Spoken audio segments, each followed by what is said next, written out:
Welcome, everybody.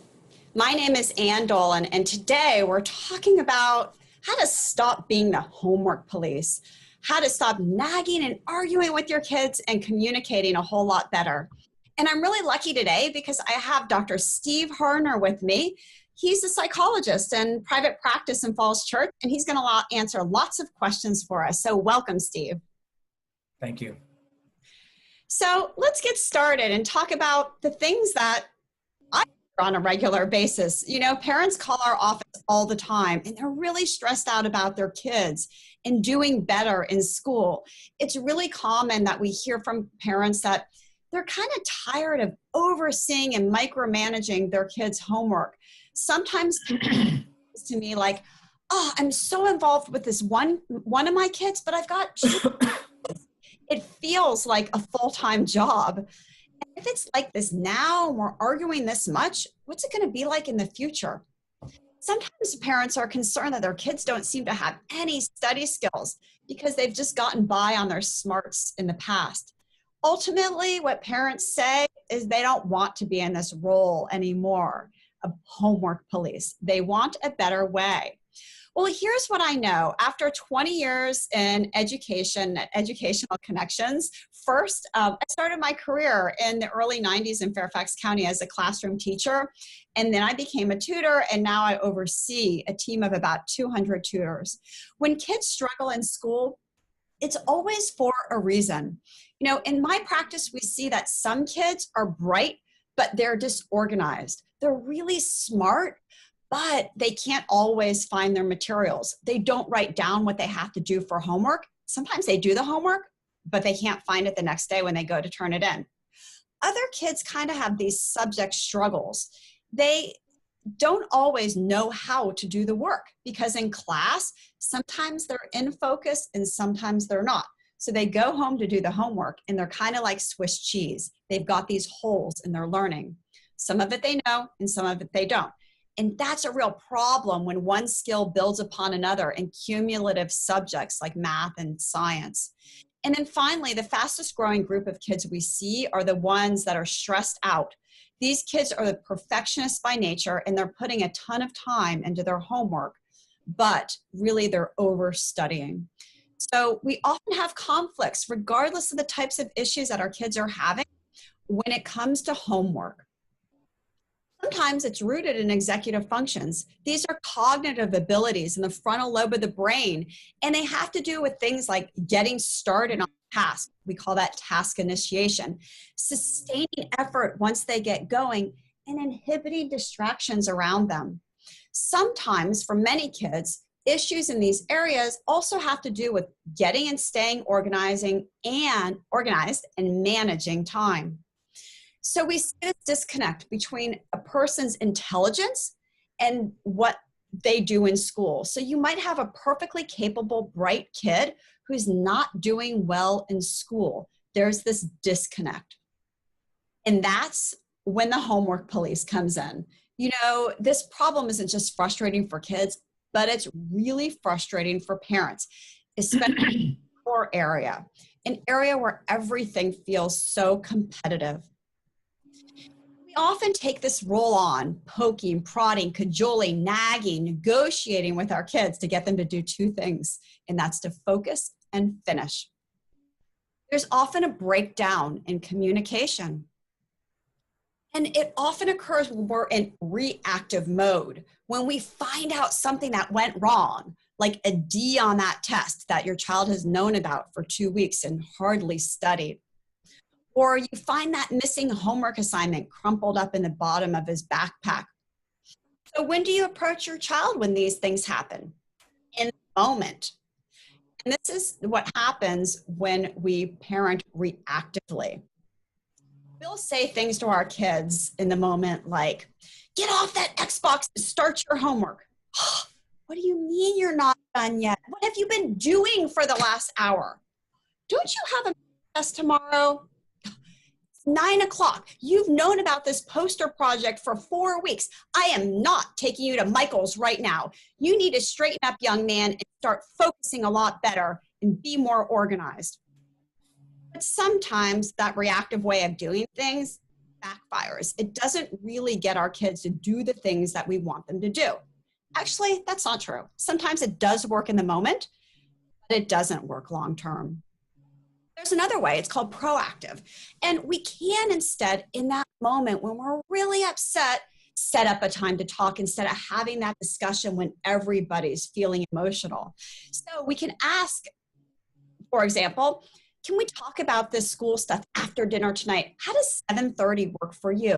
I love setting up an appointment with kids because it kind of makes it easier for them in a way. You know, you're not upset. They've usually cooled down at this time.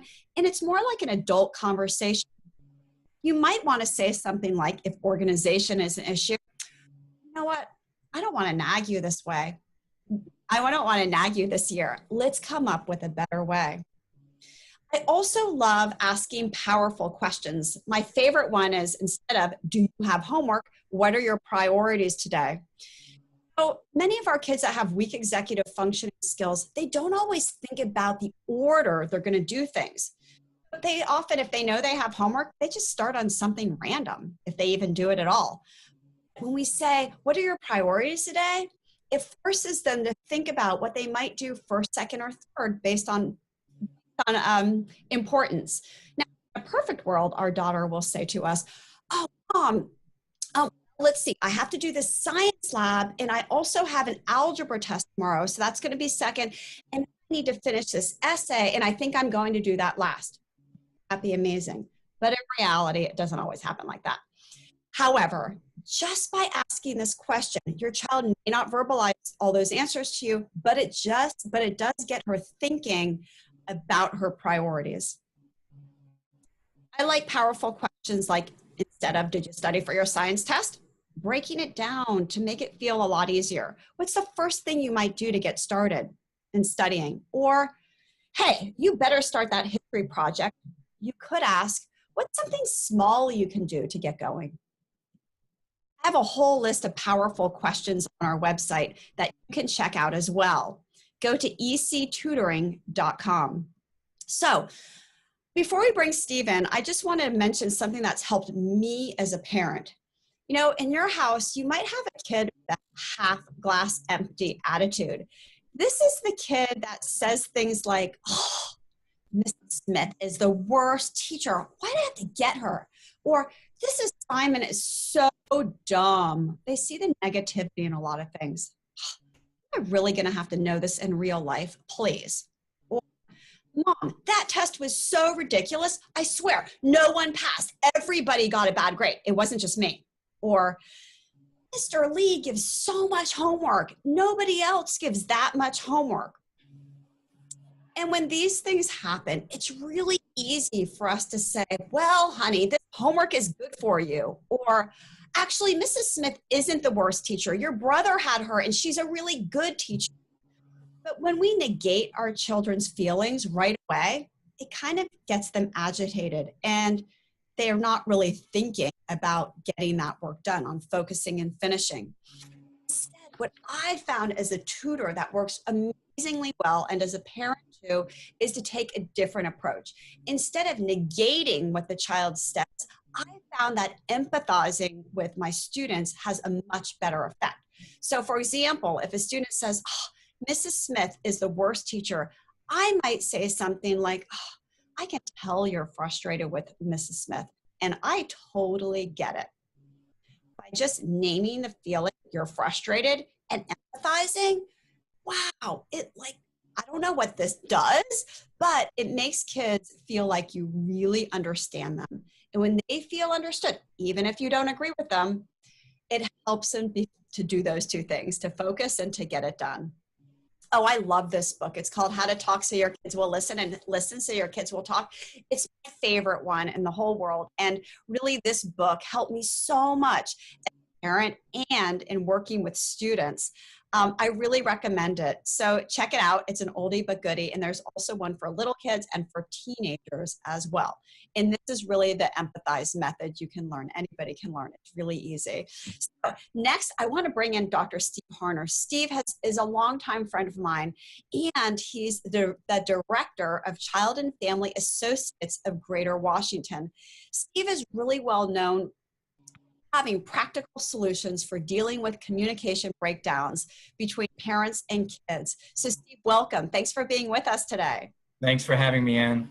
Great. So Steve, I'm wondering, what are some of your top strategies when things like this happen, when there's this breakdown in communication and parents start to become the homework police? Hmm. I think one of the things, a lot of the things you've already talked about, and part of it is to reflect, and I coach many families to do this, is to just pause for a second, particularly in a conflict around communication, is also take some stock that you really are your kid's expert. No one knows your child or your children as best as you do. The unfortunate thing, or maybe fortunate, is who else studies us as closely as our kids, so that in reality, they also become our experts. So a lot of times what we need to do when communicating with kids is just reflect that, you know what, there's probably something else going on. Let me pause and think about what that could be, rather than just, again, reactively jump into trying to solve a problem that maybe the kid could do themselves. Mm. I find that happens a lot, especially in this area where it is pretty competitive. We all want our kids to do a really good job in school and, of course, to get into a good college. It's so easy to take that up, to jump in and try to solve the problem for the child. Um, can you talk a little bit about that? Is that good? Is it bad? Well, in some ways it depends on the age of the child. Like a younger child with those executive function problems in terms of planning and organization, that type of stuff, you might want to jump in and maybe give some direction, like 2, 3, 4, 5. But the older the kid gets, the more that child wants to figure it out for themselves. And so again, it goes back to the expertise and what you know of your kid's competence and what you want of your kid's competence may be two different things. But more often than not, with older kids and with teenagers, they really don't like being told what to do. So part of it is how do you, again, press that pause and think through what could be going on and what's the best way for me to influence this, which I like what you said earlier. A lot of times the way to get better communication is to empathize. It seems too simple, but it's actually a great technique. Great. Thanks, Steve. One question I often get when I go to schools and do presentations is, at what age should your child be able to be independent with homework? Can you talk a little bit about that? That's a hard question. A lot of times when I get that question, we are a collaborative practice here, and one of the first defaults I go to is, well, what are the teachers saying? Teachers nowadays really, in my opinion, need to be looked at as real experts. And there are some teachers that might say, you know what, I think your child at 4th grade is pretty independent to be able to do this, versus that same teacher with a different child in 4th grade might say, you know what, I think you need to follow up a little bit more. Typically, it depends on many different factors in terms of when to let a kid do what, their own independence when it comes to homework. And those factors, as you mentioned earlier, is about what evidence do you have about their executive functioning? How do they plan? How do they organize? How do they attend and focus to things? And so based on that evidence, as the executive in your family, you get to make certain decisions about how you're going to delegate that responsibility. But again, it's always an eyes open experience and not just sort of some arbitrary age that some psychologist on a webinar said, they'll do it at 6. So. No, I think that's so true, because you're right. It depends on what they're able to do on their own. And every child is certainly different. I've noticed that when kids are impacted with things like ADHD, it just takes them longer to develop these skills. So by nature, parents are often a little bit more involved for a longer duration of time. But when they do see that evidence that even when I'm not involved, they can do most of it right, that's kind of a sign to step back. It doesn't have to be perfect. It probably has to be like 80% good enough, I think. And then they can go on their own. Yep. And it's also important that many kids, particularly around failure, that it's okay to let them experience failure, right? But maybe not too much. Can you talk a little bit about that? Because I think one thing I've heard from parents is they're so afraid if they don't help a lot and if they don't take on that role of homework policing, that if they totally let go, the child will completely fall apart. Mm-hmm. Is there a happy medium between being too involved and not involved enough? I think there is. And again, there's all these individual differences. And part of what you're talking about, I'm a cognitive behavioral psychologist, and what you just reflected on is what in my business we call anticipatory anxiety. We anticipate that if I don't do one thing, it's going to lead to another. And before you know it, we start using another social psychology phenomenon called confirmation bias. And so what will happen is, oh, see, I didn't follow up on the homework and she came home with a D. If only I had been followed up on the homework, she wouldn't have gotten the D. That's kind of dangerous because there might be other evidence that you're not looking for that would confirm the other side of the story, which is she was getting A's throughout the semester and this is the first D that she had. So part of the healthy balance is, again, looking at your child as an individual, letting them make some mistakes, and more importantly, asking those powerful questions after mistakes or certain problems to get a sense of, what is my kid's judgment? Do they have an accurate appraisal on what they did well, but also what would they suggest they could have done differently, rather than me just jumping in and giving all that direction prematurely that ironically will lead to the wall that many of us find, which is, we start to try to help and the kids don't want any help. Yes, that's for sure. I've seen that a lot where parents are too involved. And in fact, there's research that shows, and this is so interesting to me, when you're overly involved in your kid's homework, it can actually have a negative impact on your child's grade point average, which you would think, well, if I'm super involved, that's better and they'll get better grades. But at the end of the day, when you look at the overall picture and how they do later on, the studies show that it is better to strike that balance. And I found that parents, many parents get that and they realize they don't want to be the homework police anymore. And sometimes I do see that mistake. You called it anticipatory anxiety. Yep. Where they'll be so afraid of what could happen. And sometimes they get so mad, they're saying, I'm done. I'm done. I'm not going to help at all. And then, goes downhill quickly. But often there's that happy medium of really slowly backing away. And we found that with our coaches that work with kids, they are the safety net and they don't have that history of emotional conflict with the child like the parent might. Oftentimes parents will say, I feel like I have my relationship back with my kid because I'm not fighting these battles anymore. And, Mary, the coach, comes in and works with my child and he works with her beautifully, but he doesn't work with me beautifully. Why is that? Why are kids more accepting of other people? I've always wondered that. Well, I guess my initial reaction to that is something that I believe very strongly, as I said earlier, not only are we our kids' expert, but our kids are also our experts.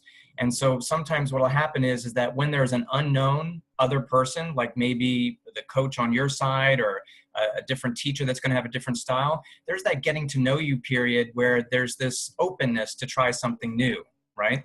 Versus a parent, you kind of got the same shtick time after time after time. And sometimes the kids will get wary of what's the real hitch here, what's going to go on. So sometimes, getting that extra tutor, that extra coach, and we've had a lot of success with this in my practice with trying to get certain parents where they're used to being the parent police to reach out to you and your organization, for instance, to be able to create that buffer. And it's amazing how fast everything gets better, from the homework side to also the stuff that we might deal with on my side, which is the anxiety that these kids are coming with because they do want to succeed, or even those executive function things that we coach with here too.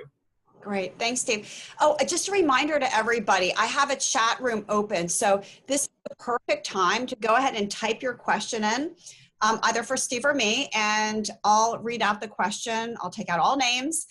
And that way, if you have a question about your child, a situation, we can answer it here on the webinar. So Steve, we talked about the kids that do have these executive function weaknesses, and that can be really frustrating. But what about kids that may actually have really good executive functions so that they're not having trouble managing their time or being disorganized? Actually, take that back. They are having trouble managing their time, not they're putting too much time into something and they're overly worried.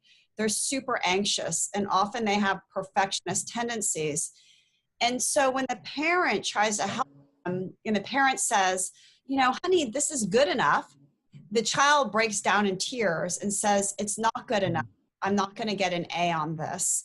And there's conflict over this. How does a parent deal with these types of things? Mm-hmm. That's a really good question. And again, there are individual differences. I think part of it is going back to that opportunity for powerful questions later. Sometimes in the moment, that may not be the opportunity with somebody that's anxious. And a lot of times what's a signal for us around a child that's getting caught in an anxiety hole is an indicator is striving for perfection. And that sometimes what you need to be able to do is try to find a way to engage the kid maybe after the fact and saying, I noticed that you were doing this really, really well. And I wonder, what does doing well on this mean to you? You said you wanted an A. What does that mean?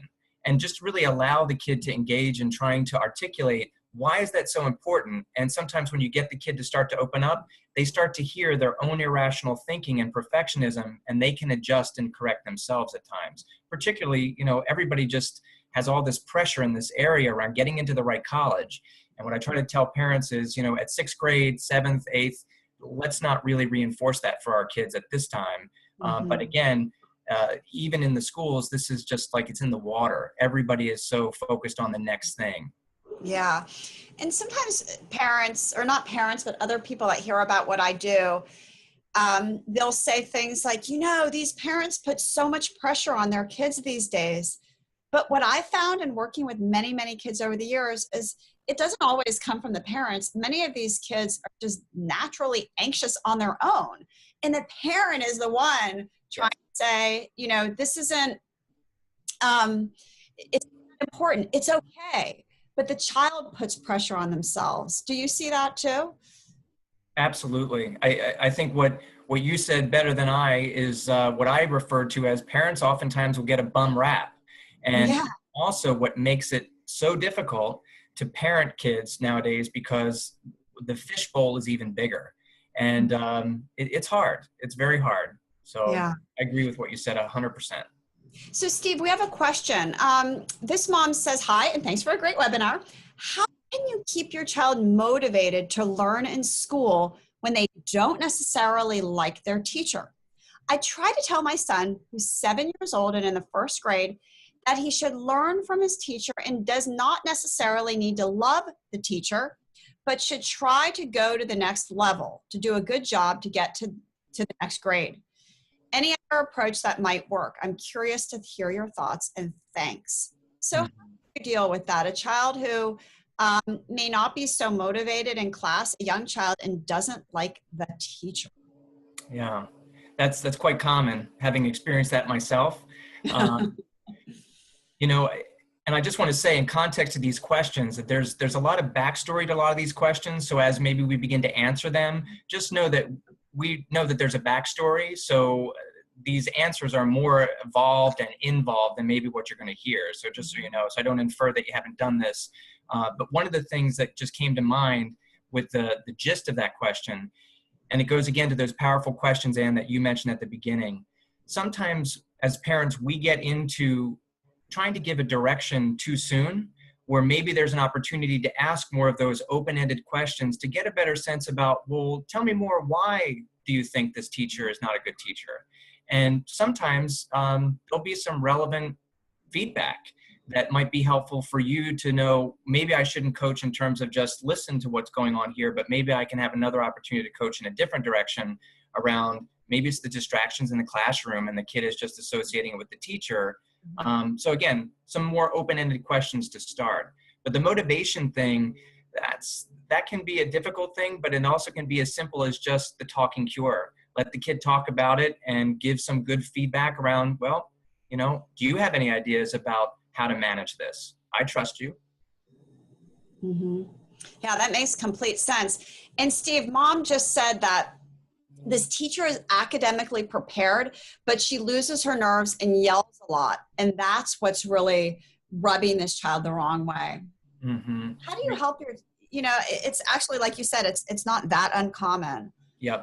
How would you talk to your child about that situation? Well, again, For me, as a cognitive behavioral psychologist, I'm always looking for the reframe and the opportunity to help the kid problem solve themselves. And I think the child's 7, is Yes. that right? Yep. So, and again, the parental impulse is to oftentimes be like, oh, what's this teacher doing, right? Makes sense, total sense. But I also want to reinforce for many children to look at the other side of the spectrum, that, yeah, there are things that the teacher could be doing differently, but how do I use this as a coaching moment? So for instance, I might try to say, so I hear you say that the teacher, yells and she gets upset, that must feel really upsetting to you, right? And he's like, yeah, absolutely. Well, let's look at it from a different perspective. What does this teacher do well? Listen, get him thinking about how to identify what she may be offering, but then at the same time, after you've done the do wells, what do you think she could do differently? And what you're actually doing is you're reinforcing good judgment, critical thinking, and executive functioning in the child, so that maybe some of those child reflections on what the teacher could do differently, when you do have the opportunity in an empathic, helpful way to meet with that teacher as the adult, you've already got a roadmap on something that may be useful for that teacher to hear about how to do something differently. I like that question to ask the kids, what could your teacher do differently, or what would you like for him or her to do? Mm-hmm. You're right. That really gets the dialogue going and the discussion going. And they'll tell you. Yes, yes. And I found when just that little bit, when kids feel heard, it just, for some reason, it is a motivating influence to them. And, I've worked with lots of kids, as I mentioned, over the years, and I found that when I give them the answers or tell them what to do or just completely agree with them, that I feel like they're almost like a train on the track, and they're going down this track. And when they get upset, or they're upset about their teacher in this case, they kind of derail when they're in the midst of doing their homework. And the more you try to negate their feelings, they just completely get off track. But if you can empathize with them, it's almost like they stay on the track, and then they're much more likely to do those things to focus and finish. I love that question you brought up. Well, great, Steve. That's the only question we have today. Are there any other things that you think parents might want to know that might be helpful to them? Well, there's a lot. There's a lot to know. And I think, part of what I often offer to many of our clients coming here is sort of a scaffolding in terms of how to have more effective communication with our kids. And there's a couple things that, if you've seen me or you've seen me in other things, this will sound familiar, so bear with me. So one of the things I always talk with parents about, in addition to you're your kid's expert, is a couple things, 3 things. In any type of situation with a child or a teenager, observe the observable, awareness is half the battle, and your power is in your response. And part of what that means is that if the kid comes into the car after school and you can't help but observe that he's sullen, he's sort of, angry or whatnot, think about that and just observe it. Hey, I can't help but notice that, you're getting in the car kind of angry, right? Whatever. Awareness is half the battle. The awareness is what's going on for that child that day, what could have been sparking that emotion, right? Rather than trying to redirect it or whatnot. But then also focus on your powers and your response in those moments. And oftentimes our response as parents is to give a direction that really is just going to re-influence those bricks in the walls to constantly be built. So some of the things that many parents have called me back based on consultation over the years is that scaffolding of just in a moment to press pause, let me observe the observable in my own mind, what's awareness is half the battle, and what my power is in the response. And many parents have told me that's actually helped them in some times, just to press pause and not jump in and reactively respond to the kid. Yes. Yes, that's such a great point. Thank you for sharing that, Steve. You're welcome. So, Steve, I would love to know, so if parents are interested in talking to you, what's a good way to connect with you? I have your email and website here. How can they get in touch with you? So again, thank you for having me on today. They can simply just give a call to the 703-533-3930 number. To get a faster response, typically you would call the new referral line, which is extension 1. And, I do my best to get back with people within a day of the call, and I'm happy to try to give an answer.